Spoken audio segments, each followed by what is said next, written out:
Judiciary में आने के लिए 3 साल की प्रैक्टिस का रूल खत्म होने वाला है। जी हां दोस्तों, 15 जनवरी 2026 को ऑनरेबल सुप्रीम कोर्ट की 3 जजेस की बेंच ने, जिसमें थे honourable chief justice of India justice Suryakant, justice Bishnoi साहब और जस्टिस बागची, एक पिटिशन एक्सेप्ट किया। पिटिशन पीडब्ल्यूडी कैटेगरी के कैंडिडेट्स की तरफ से सुप्रीम कोर्ट में लाया गया था।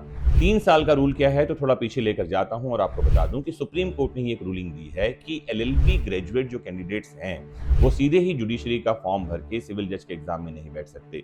उनको पहले एआईबीई का एग्जाम क्लियर करना पड़ेगा और 3 साल की प्रैक्टिस करने के बाद ही वो जज का फॉर्म भर सकते हैं।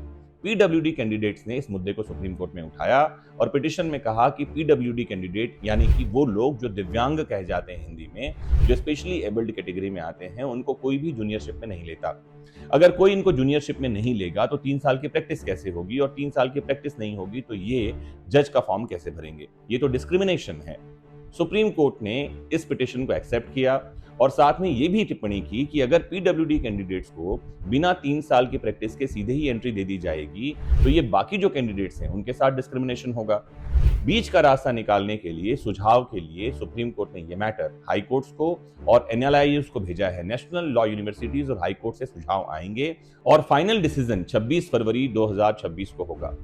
आपका क्या कहना है? ये रूल ठीक है? 3 साल की प्रैक्टिस होनी चाहिए? नहीं? कमेंट बॉक्स में जुड़कर बताइए और इंतजार करिए 26 फरवरी तक का।